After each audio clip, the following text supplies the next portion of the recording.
amalan apa yang bisa saya lakukan buat diri sendiri dan orang tua yang telah meninggal agar diringankan atau dijauh dari azab kubur? Apakah azab kubur itu kekal buat kaum muslimin? Sebenarnya bukan hanya meringankan, bisa dihilangkan azab kubur itu. Kalau seseorang anak misalnya sering beristighfar kepada Allah untuk orang tuanya, dia sering beristighfar, ya Allah ampunilah kedua orang tuaku, seperti doa yang masyhur Allah ajarkan, Rabbi ghafirli wali walidayya. Doa ini pada saat mereka hidup atau mereka meninggal. Bukan mustahil karena seringnya orang mendoakan, maka dosa-dosanya diampuni oleh Allah. Dan kalau dosanya sudah bersih karena istighfar anaknya, maka bisa saja dia selamat dari azab kubur, nggak diazab lagi, gitu kan. Kalau dia hanya sekedar mendoakan beberapa kali dan memang kadar dosanya belum bersih, maka azab kubur akan datang, tapi pasti memang meringankan. Cuman saya bahasakan bisa saja hilang, bisa saja hilang.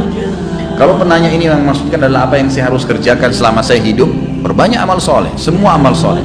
Jangan tinggalkan peluang apapun dalam mengerjakan kegiatan atau perbuatan amal soleh apapun, sekecil apapun, apa saja, senyum dengan muslim, bersedekah dengan 1.000 rupiah, apa saja yang kebetulan Allah sedang mudahkan di depan mata kita, jangan disia-siakan, kerjakan semuanya. Sebagaimana sabda Nabi SAW, la tahkiranna minal ma'rufi syai'a, jangan pelit-pelit dengan perbuatan amal soleh. Kita temui ada satu orang yang lagi sedih, senangkan dia, tanya ada masalah apa, hibur, berikan nasihat. Ada orang yang sedang salah, luruskan dengan nasihat. Ada orang sedang butuh, kita bantu. Ada orang sedang sakit, dijenguk. Ada orang yang sedang terzalimi, kita tolong, gitu kan. Seperti itu. Jadi memang apa saja amal soleh. Ada orang yang sedang minta-minta, kita berikan. Jadi memang kita melakukan amal-amal soleh dan tidak ya memilih-milih amal soleh tersebut. Kita tidak pernah mengetahui kadar pahala yang telah Allah janjikan. Lakukan saja. Ada satu wanita namanya Zubaidah. Zubaidah ini istrinya Harun al-Rashid. Kalau teman-teman pernah dengar ada satu khalifah Abbasi, ya, dinasti Abbasiyah namanya Harun Rashid. Orangnya sangat terkenal dengan wibawahnya, dengan kekuatan militernya. Waktu itu Islam sangat berjaya gitu. Istrinya namanya Zubaidah, terkenal sekali. Zubaidah ini suka bersedekah. Sampai sekarang kalau Bapak Ibu sekalian lagi melewatin antara Arafah ke Muzdalifah, itu ada seperti benteng, bangunan lama gitu, cukup panjang berapa kilometer, itu dibangun oleh Zubaidah untuk memberikan minum jemaah haji karena sukanya beramal saleh gitu. Subhanallah, dinukil dalam buku-buku yang tujuannya menceritakan masalah keimanan. Pada saat Zubaidah meninggal, maka ada salah satu dari kerabatnya mimpi melihat Zubaidah. Lalu kerabatnya ini menanyakan, yang sering dibantu oleh Zubaidah, bagaimana Allah balas kamu dengan pancuran air yang kamu buat berapa kilo itu di Arafah?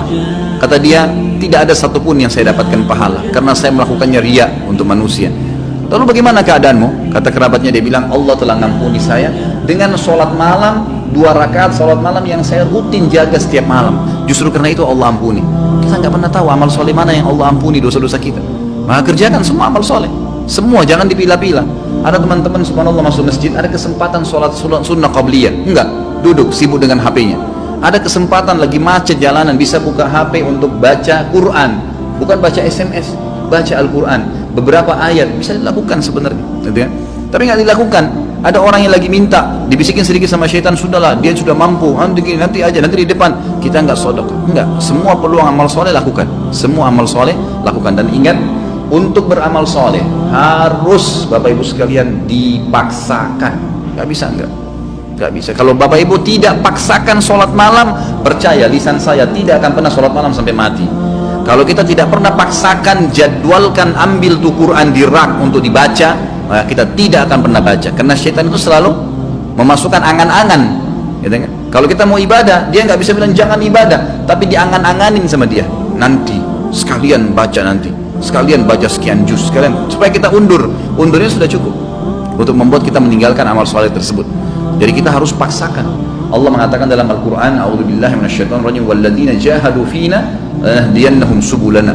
Orang-orang yang memaksakan diri untuk menempuh jalan-jalan kami, maksudnya perintah-perintah kami, mengerjakan kewajiban yang sunnah, semua dijadwalin sama dia, dipaksakan diri, kami akan pandu dia menuju ke jalan-jalan kami.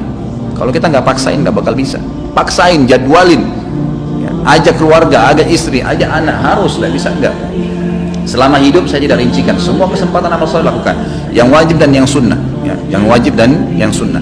Kalau kerabat kita yang sudah meninggal, ada beberapa amal soleh yang bisa kita sampaikan untuk mereka. Yang pertama itu adalah memperbanyak istighfar, bertaubat, ya, mengatakan ya Allah ampunilah, ya Allah rahmatilah. Sebagaimana kita tahu doa pada saat kita sholat jenazah, kita mendoakan itu, Allahumma ighfir lahu warhamhu, ya Allah ampuni dia, ya Allah rahmati dia.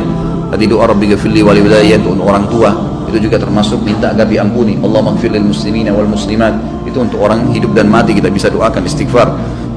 Ini sangat besar manfaatnya. Ada juga dalam hadis Bukhari dijelaskan akan datang nanti seseorang pada hari kiamat dikasih pahala bergunung-gunung.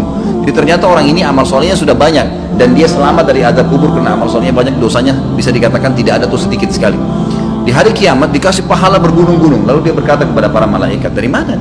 Saya tidak pernah kerjakan amal-amal ini. Dari mana? Setahu saya nggak ada karena semua amalnya sudah diperlihatkan.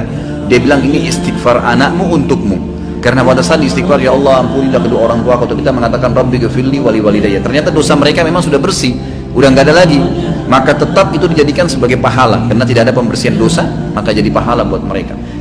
Kemudian ilmu yang bermanfaat yang dia miliki, yang pernah diajarkan kepada kita, makanya saya sarankan orang tua agar selalu tiap hari berbicara dengan anak-anak, titipkan selalu pesan-pesan agama kepada mereka, masalah sholat, masalah apa saja, maka mungkin mereka akan jadikan sebagai prinsip hidup. Itu ilmu yang bermanfaat. Karena tidak semua orang bisa jadi penulis. Kalau antum bisa jadi penulis itu sangat bagus, menulis banyak karya tulis kemudian dibaca oleh orang-orang, itu sangat luar biasa. Seperti Syekh Abu Bakar Jazair sekarang, bukunya yang kita bedah ini, beliau sudah meninggal rahimahullah dan kita bisa belajarin ilmunya gitu kan.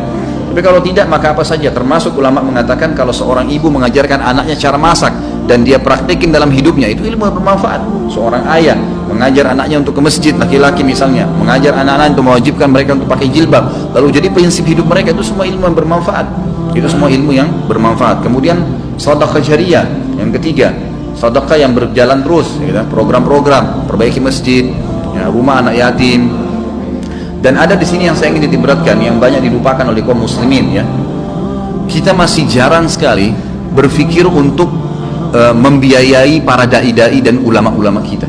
Ada tulisan buku yang insya Allah juga sudah saya tulis, ya, insya Allah saya terus akan penuhi poin-poinnya. Saya judulnya itu wahai muslim muliakanlah ulama. Kita kadang-kadang berpikir atau belum berpikir, ya, kalau bertemu antara seorang alim ulama memang dia sangat luar biasa ilmunya. Bertemu antara dia, kata ulama, ini pendapat para ulama, seorang alim bertemu dengan seorang fakir miskin, tapi si alim juga ini kehidupannya pas-pasan, yang mana didahulukan? Kata para ulama, si alim yang didahulukan dari si fakir miskin, karena dia juga dalam keadaan miskin. Kenapa? Karena satu orang alim itu bisa memberikan manfaat kepada jutaan umat dibandingkan dengan orang fakir miskin yang tidak punya ilmu, sampai pada tingkat itu. Kalau di Saudi ada sponsor dai, ada pembiayaan para ulama. Tidak ada ulama itu yang sengsara. Kalau di Timur Tengah mereka disiapkan segala-galanya oleh kerajaan atau oleh kaum muslimin yang membiayai mereka. Ini juga hal yang mendasar. Itu bisa menjadi sedekah jariyah karena pada saat dia ternyata melakukan, ya, taklim, dia bisa nulis buku, ya, dari sumbangan harta yang kita kasih, maka itu kita akan punya andil. Masjid dibangun, rumah anak yatim, memperbaiki janda-janda, rumah-rumah janda, kemudian membantu kaum muslimin kayak sekarang yang lagi, ya, tersiksa, ditampung mereka, kita sumbang. Itu semua hal-hal mendasar yang bisa menjadi perbanyak, ya, amal kita nanti pada saat meninggal. Kemudian haji dan umrah ini juga dibolehkan bagi orang yang hidup menghajikan dan mengumrahkan orang yang sudah meninggal atau orang yang sudah tidak mampu. Hadis Bukhari menjelaskan masalah itu. Seseorang datang kepada Nabi SAW berkata, ya Rasulullah, sungguh ya Rasulullah, orang tua saya, ayah saya sudah tidak mampu mengadakan perjalanan haji, umrah, bahkan musafir, tapi masih hidup, sudah tua sekali nggak mampu. Apakah boleh saya haji dan umrah untuknya? Kata Nabi SAW, umrah dan hajilah untuknya. Berarti orang tidak mampu boleh. Orang yang sudah meninggal adalah hadis Bukhari juga, seseorang sahabat pada saat sedang haji bersama Nabi SAW, lalu dia berkata, ya Allah, labbaik Allahumma hajjan an syubrumati. Ya Allah, saya niat haji untuk syubrumah, keluargaku yang sudah meninggal. Lalu Nabi SAW mengatakan, ahajjta an nafsik, kau pernah haji nggak buat dirimu? Dia bilang belum ya Rasulullah. Kata Nabi SAW, huj an nafsik thumma huj an syubrumati. Haji dulu buat dirimu, baru kau boleh hajikan kerabatmu yang sudah meninggal. Hadis ini juga menjelaskan bolehnya haji dan umrah untuk kerabat. Ini kurang lebih yang diberikan gambaran oleh para ulama.